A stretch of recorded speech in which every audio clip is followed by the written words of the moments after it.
Allez, prêt à accueillir la foule des grands jours. Je vous préviens, je suis chaud patate. Normalement, c'est au moment où je dis ça où il y a un problème de son. Genre, est-ce que tout le monde va bien? On va voir arriver le raid. Je me suis pris le temps de suivre toute l'émission aujourd'hui d'Olivier, ce que j'arrive pas à faire souvent et je devrais. Parce que c'est pas pareil quand tu te fais le replay après, c'est quand même pas la même. Donc là, ce qu'on va faire, c'est que j'avais prévu un programme et on va démarrer avec autre chose. On va pas laisser les choses refroidir comme ça.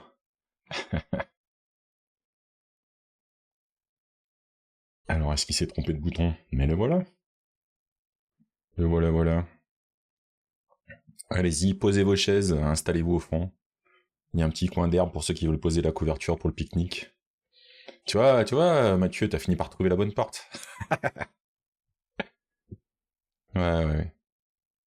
Ouais, sortez les faucilles, on va faucille coder une application. Ça a changé de bonhomme, t'as vu, Mathieu? Ah, c'est pas le même. Oh là là. Ouais, mais le raid était-il vibe codé? Non, mais c'est très bien. C'est ce que j'ai dit, parce que ce matin, quand j'ai vu passer le petit message du sujet d'Olivier, je lui ai juste fait un petit message. Et je pense que là où je suis sûr qu'on est du même avis, c'est que c'est aussi à nous d'essayer de parler de tous ces sujets et de pas laisser ça à n'importe quel influenceur ou influenceuse. D'ailleurs, je pense que j'ai vu essentiellement des influenceurs faire ce que j'appellerais du charlatanisme numérique. Ouais, je vais être moins tendre qu'Olivier en fait. Parce que je pense qu'il faut vraiment distinguer, puisque le sujet annoncé en tout cas c'était vibe coding. Après j'ai bien suivi ton émission et je suis 100% d'accord, tu as parlé des outils IA dans le monde du code, ce qui est pas la même chose. Je prédis pas un extraordinaire avenir au vibe coding, de la même façon que le no-code n'a pas disparu. Hein. Il est toujours là, mais il tient une place. Le vibe coding tiendra peut-être une place, probablement. Mais je pense plus que c'est l'utilisation des outils de ce type-là qui vont changer effectivement nos métiers. C'est là où je suis pas trop d'accord quand on voit un Benjamin Code ou d'autres personnes de ce type-là qui disent ouais j'ai fait une application en vibe coding. Ouais, mais si la définition du vibe coding c'est quelqu'un qui n'y connaît strictement rien et qui utilise un LLM pour développer une application, excusez-moi, mais il a quand même quelques compétences, monsieur Benjamin Code, de même que tous les autres qui ont plutôt réussi leur vibe coding. Et puis à l'arrivée, on se rend compte que c'est pas du 100% je parle et ça développe, ça marche sur de toutes petites applis, mais je dis pas que ça y viendra pas. Mais je pense qu'il y a encore une petite marge de progression, et autant je crois à fond à l'usage des différents outils que l'IA peut nous mettre à disposition pour chacune de nos métiers en fait sont touchés par ça, pas que dans le code. Hein. Il faut l'utiliser. Je suis d'accord là-dessus avec Olivier. Si on veut pas, c'est pas une question de disparaître, mais les gens qui se sont pas du tout intéressés à la bascule du web quand le web a déboulé, ça s'est pas bien passé pour eux. Pour autant, et je t'avais mis un petit commentaire, mais le parallèle est exactement le même. Souvenez-vous, ceux qui étaient présents à ce moment-là et qui étaient déjà dans la tech, on a vu débouler plein de petits malins qui faisaient parfois même fortune, hein, en faisant des sites, mais des purges pas possibles, des trucs dégueulasses, troués de partout, qui posaient plein de problèmes. Pour autant, ouais, ils ont fait un truc qui s'est vendu. Ne pas confondre le côté technique et la capacité marketing à vendre quelque chose, parfois même de tout cramer. Alors Dreamweaver, je pense que c'est... Alors il devait enterrer les devs web. Ça a permis une explosion du web. Et tu vois, Dreamweaver, si on fait une comparaison avec notre période et tous les sujets IA, Dreamweaver était quand même à cheval sur plusieurs sujets. Il y avait un petit peu de ce qui ressemblait à du no-code, mais il fallait quand même avoir les concepts, ça générait, mais il fallait parfois réécrire. Je pense que le succès à cette époque-là de Dreamweaver, c'était ça. Et après, c'est devenu suffisamment simple dans les outils de code classiques pour finalement les utiliser tels que, il n'y a pas eu besoin. Hein. Et effectivement, il y a toujours besoin de développeurs COBOL. Sachez que j'ai ça dans mon CV, j'en ai fait réellement, et ça m'arrive d'être contacté pour des missions ponctuelles, mais c'est toujours dans des endroits pas possibles, sur des engagements difficiles à tenir, mais peut-être qu'il y aura ce genre de choses d'ici quelques années, et ça me fait penser à une remarque que je me suis faite, qui, pour la peine, ne va peut-être que me concerner moi. Si devenir obsolète, c'est de ne pas utiliser du vibe coding, peut-être que je vais devenir obsolète, mais est-ce que c'est grave? Est-ce que le code ne redeviendra pas finalement un loisir, comme tu le décrivais, ce plaisir intellectuel de résoudre un problème? C'est possible aussi. C'est possible aussi. J'essaye de lire un petit peu tout ce que... Tac, tac, je vois pas mal de commentaires. Ouais, mais c'est clair, Stéphane, t'as bien fait, faut pas croire en Internet. Bon, bref, on commence... c'est bien, on commence d'abord par drifter, c'est ça le truc intéressant de regarder l'émission d'Olivier avant. On drifte d'abord, et après je peux mettre les sujets que j'avais prévus. En tout cas, sur tous ces sujets-là, parce que j'en parle régulièrement aussi quand j'ai des galères ou autres. Alors, est-ce que ça va marcher? Évidemment, aujourd'hui, ça ne marche pas. C'est fou, ça. C'est un jour oui, un jour non. Hein.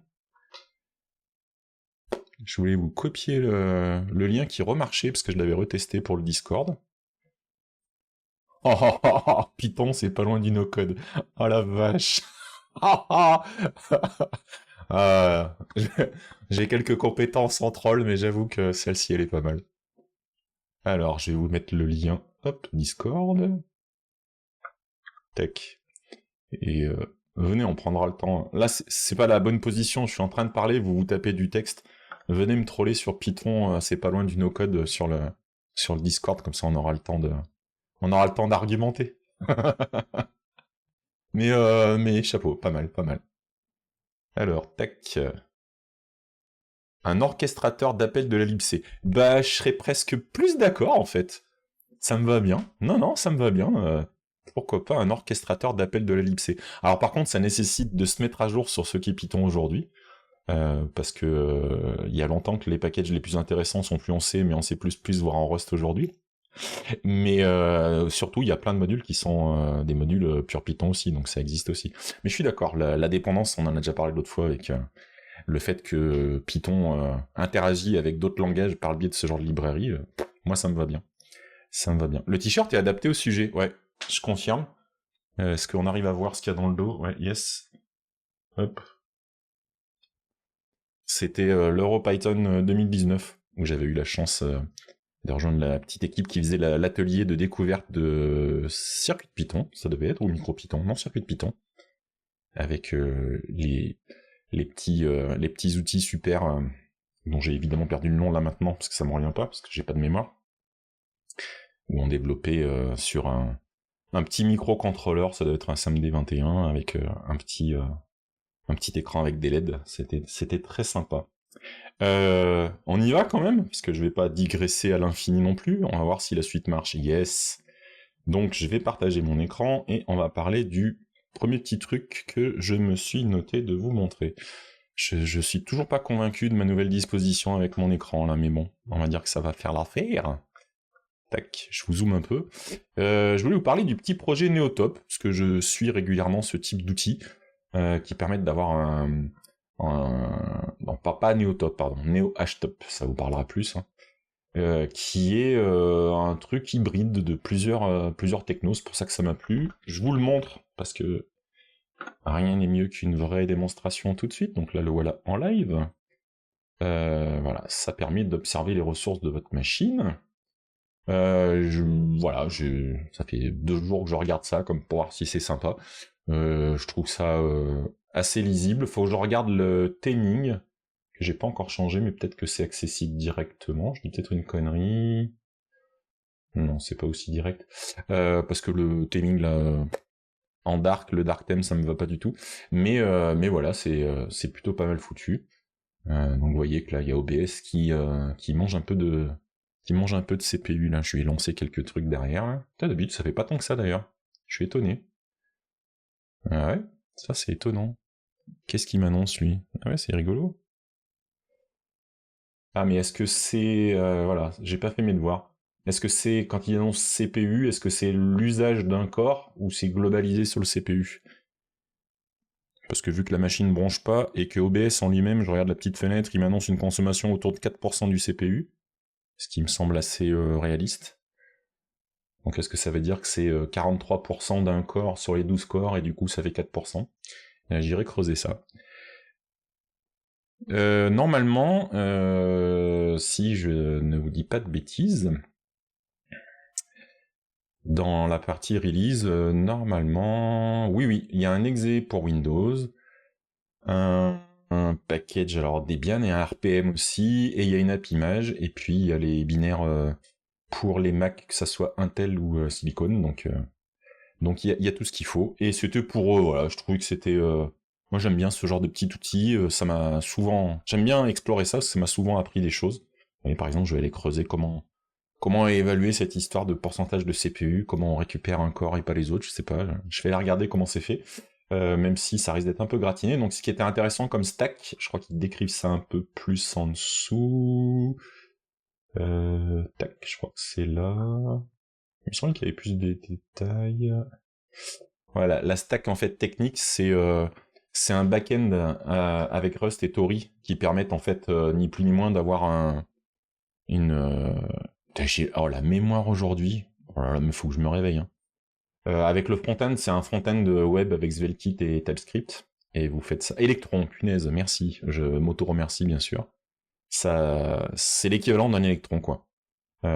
Ça vous permet d'avoir le back-end développé localement à votre application, mais en utilisant les techno web pour la partie front avec voilà du Svelte, du TypeScript, du FrontAwesome, du CSS, enfin tous ceux que vous avez appris quand vous n'avez pas été débordé par la révolution du web pour faire de jolis UI, ou faites comme moi, vous faites des TUI, il y a moyen de faire des choses bien suffisantes avec un tout petit peu moins de connaissances interface.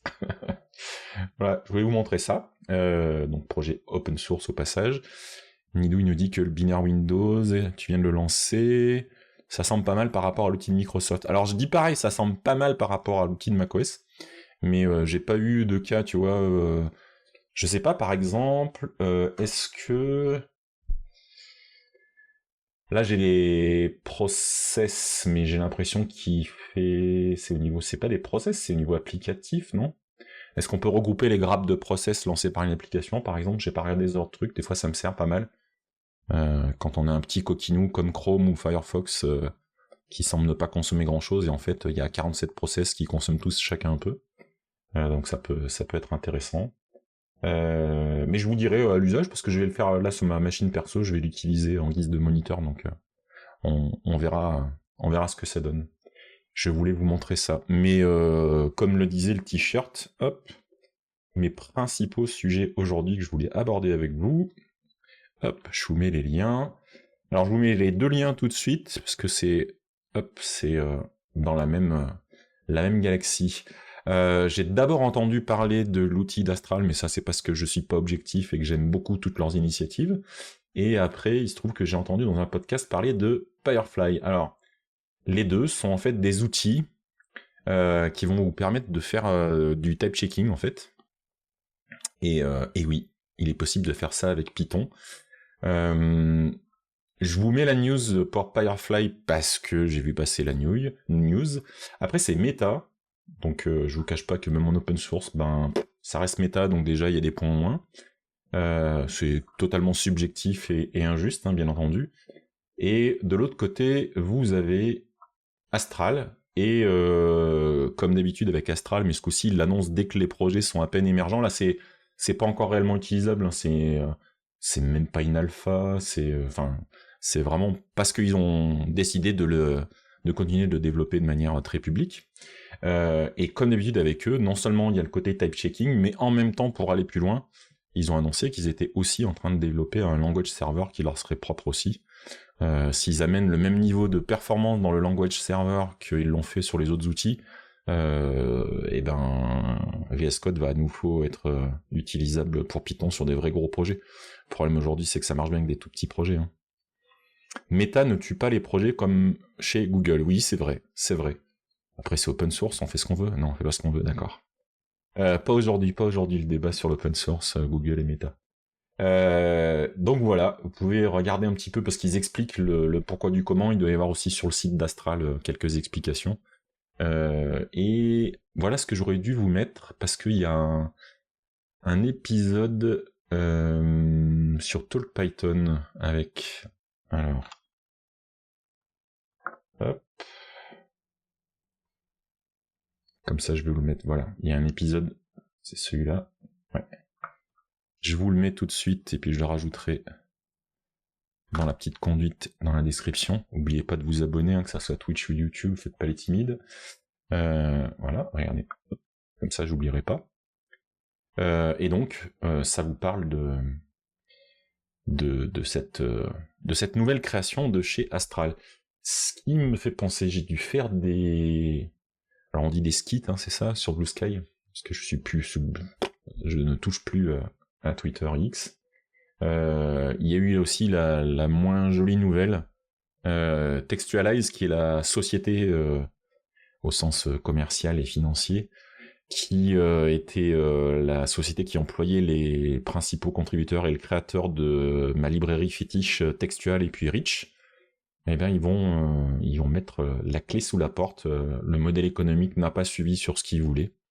Donc ça n'enlève rien à Textual qui va continuer de progresser. Je pense que, je lui souhaite en tout cas, cette personne va pouvoir rebondir. Même s'il y a quand même, suite par exemple au dernier licenciement chez Microsoft, il doit y avoir des gens extrêmement compétents dans la liste. Je me demande, j'ai entendu une rumeur, tiens. Il travaillait bien chez Microsoft, monsieur Guido...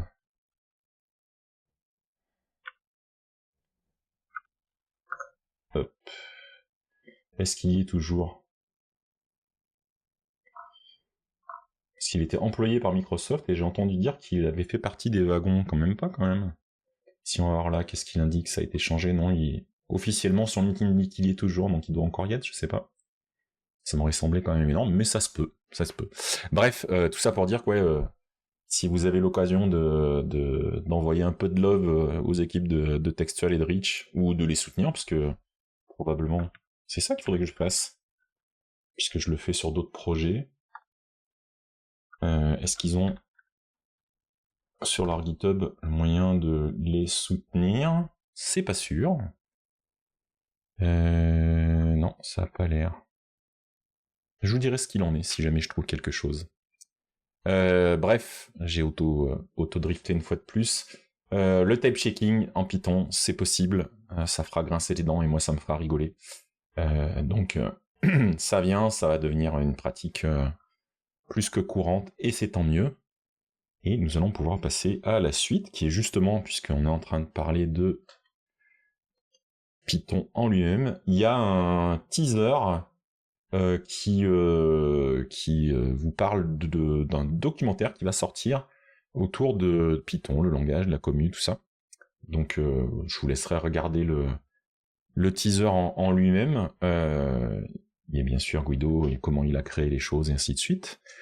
Et voilà, si vous vous intéressez, je pense au-delà de Python, si vous vous intéressez à l'écosystème, ça peut valoir le coup. À titre posthume, le documentaire, ouais, sûrement. Ça doit être ça. Et je voulais vous signaler que cette même chaîne, si vous vous intéressez plus précisément à d'autres langages, ils ont fait des documentaires très intéressants sur plein d'autres technos. Donc je vous invite à consulter leur chaîne, il y a vraiment des reportages intéressants sur la création de certaines technos. À la base, le documentaire devait s'appeler Self. Ouais, ça se tient. Mais ça aurait pas été vrai, puisque Self, c'est apparu uniquement à partir du moment où Python a commencé à avoir des classes, ce qui n'était pas le cas au tout début. Donc voilà, le petit documentaire, je vous le conseille, et je voulais terminer à la fois par un petit coup de chapeau, et puis un petit coup de pression à mon copain Kongdino, qui est pas là aujourd'hui, puisque je crois qu'il bouge là. Parmi ces derniers jours, là où je m'étais fait une liste de plein de choses à faire, vu que j'étais tout seul à la maison, j'ai évidemment fait plein d'autres choses, et pas ce que j'avais prévu dans ma liste, forcément. J'ai passé un peu de temps, et je vais vous mettre le lien de ce sur quoi j'ai passé un peu de temps, entre autres. Et je peux même... Je vous l'avais montré, peut-être. Attendez, je vais peut-être faire comme ça. Je vais peut-être pas sortir l'autre caméra. Voilà. J'avais... Hop. Faut vraiment que je mette ma cam et pas la webcam, parce que pour la mise au point... C'est la cata, voilà. C'est une carte STM32, avec une petite caméra derrière. C'est une carte basée sur un STM32H743 VIT6, Et il se trouve que, bon, comme d'habitude, les environnements STM32, c'est, voilà, on prend comme ça vient. Moi, mon idée, c'était de toute façon, comme d'habitude, d'aller faire du micro-Python dessus. Et il se trouve que Kongduno avait créé ce qu'il fallait pour bosser dessus, même si ça n'est pas arrivé, alors pour plein de raisons que je lui laisserai expliquer un jour s'il le souhaite, peu importe. En tout cas, il avait fait le travail pour avoir un port qui correspond à cette carte, mais il n'y avait pas la pull request côté circuit Python. Il avait l'impression que c'était pas à jour, et donc on a un peu travaillé un peu en tandem jusqu'à ce que ça marche aussi sur ma machine, que j'arrive à comprendre ce qui manquait et tout. Donc je pense qu'il a un repo qui est quasi propre. Donc le coup de pression, c'est mon gars Kongduno, écoute-moi bien, tu peux faire un clip et on va te l'envoyer sur Kelm. Arrête de reporter, fais-nous une jolie pull request, t'as tout ce qu'il faut maintenant. Repars d'un joli fork, fais une belle branche, et j'irai commenter la pull request puisque j'ai fait les tests, donc il faut que ça avance. Il n'y a pas de raison, t'as fait un super boulot. Exactement, casse dédié à Kongduno comme dit Scrally. Tu fais régulièrement du super boulot, Messire Kongduno, donc il n'y a pas de raison que d'autres s'approprient, comme ça a été le cas parfois, ton travail. Donc vas-y, fonce, go. Je te soutiens, je t'applaudis, et je sais qu'il y aura plein d'autres choses, et il y aura d'autres sujets, puisque suite à l'émission de la semaine dernière, il a pu me mettre en lien avec une personne charmante chez Electro, et on a beaucoup discuté du kit All-in-One, et j'ai fait des feedbacks, on est encore en train de discuter, donc je vous dirai ce qu'il en est, mais en tout cas, j'ai eu des gens tout de suite très à l'écoute, donc les échanges sont en cours, et j'espère que ça aboutira à quelque chose, parce que cet échange était sympa, et c'est, une fois de plus, grâce à un contact de Kongduno. Donc voilà, c'était ma petite dédicace à l'ami Kongduno aujourd'hui. Et puis je vais terminer, parce que, genre, une demi-heure avant, ouais, vers midi et demi, le petit coup du facteur qui arrive poser un colis, moi comme un fou, j'ai failli vous faire une émission spéciale Switch 2, et non, c'était pas encore la Switch 2 qui arrive à la maison. Car oui, je sais, elle est trop chère, mais c'est pas grave, moi j'en ai acheté une quand même. Par contre, j'ai reçu un petit quelque chose que je peux au moins vous montrer, on va rien faire aujourd'hui. Ah, je vous fais les petits bruits de micro, mais je pense que ça filtre, hein, on n'est pas en train de faire de la SMR. Je vais vous montrer ça. Hop! Même si je viens de dire que c'était la catastrophe à montrer à l'écran. J'ai pris... Hop, je sais pas si on va réussir à le lire. Est-ce qu'il... Ouais, yes. J'ai pris un écran rond. Voilà, qui fait 240 de... Je sais pas pourquoi ils disent 240 par 240, puisque c'est un écran rond. Et faut qu'on montre à l'écran ce que le facteur nous a apporté. Oui, vas-y. Mais je sais pas si ça va passer sur l'écran, si t'as reçu du matos un peu lourd. Attendez, je vais prendre un ciseau, une carte ciseau. J'ai pas le cutter à portée de main. Je vais vous montrer la tête que ça a exactement.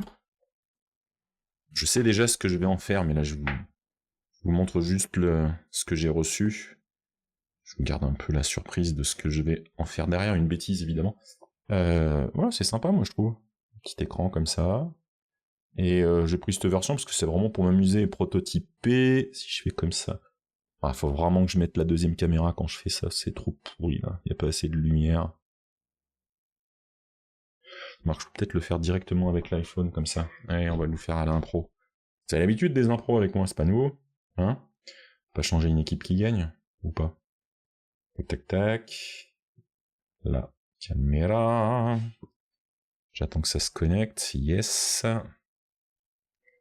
Et on va y aller par ici. Et... Voilà, alors je vais basculer dans cette vue-là. Donc, comme vous le voyez, c'est au dos, je peux directement brancher des cartes avec un petit brochage bien sympathique. On voit le contrôleur. Alors là, je l'ai pas mis encore évidemment parce que je viens de le recevoir, bande de petits malins. C'est une pile pour l'aspect RTC. Et non, c'est pas... Alors il y en a qui utilisent ça pour faire des montres, évidemment. Mais... Hop. Ça a tout à fait ce qu'il faut. Moi j'ai un autre petit délire en tête. Donc je vous dirai si ça a réussi. Faut que j'arrive notamment... Alors déjà... dans les choses que j'ai merdé un peu ce week-end, je sais pas ce qui s'est passé, j'ai dû faire le malin et décrocher ma plaque magnétique bed sur l'imprimante, et du coup j'ai un petit problème, ça s'est un peu décalibré, donc j'ai pas pu faire ce que je voulais. Donc il fallait que j'arrive à trouver avec les 3 petits points de montage qu'on voit là, que j'arrive à en faire quelque chose. Et alors j'en ai commandé 2 différents, mais c'est pas très important. Est-ce qu'on voit les références dessus? Donc il y a un RP2350 et l'autre c'est juste un RP2040. Des petites cartes de chez Xiao aussi, pareil. Déjà toutes prêtes, juste j'aurais pu qu'à les plugger. C'est juste pour voir, pour avoir les deux formats de cartes là. J'aimerais bien faire des petits montages maintenant que l'imprimante fonctionne, et puis de les intégrer dans des choses, on verra. Je vous présenterai ces fameuses choses.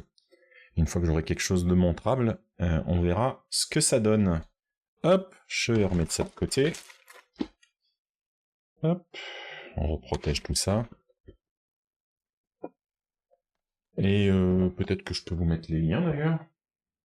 Ça, s'il y a des curieux, ou je le referai quand je vous ferai. Non, quand je ferai un vrai usage, je vous montrerai la page produit et ce que j'en fais et tout ça, tout ça. Non, mais ça devrait te plaire ce que je vais essayer de faire avec ça, Aurélie. Je pense que ça saura te parler à ton petit cœur de geekette. Il n'y a pas de raison. Voilà, ben moi je vous ai présenté tout ce que j'avais en tête aujourd'hui. Je sais pas s'il y a des questions qui sont arrivées. Ah ouais, c'est pas du matos lourd, c'est un avis de contravention. Ah ouais, c'est ballot. Hein.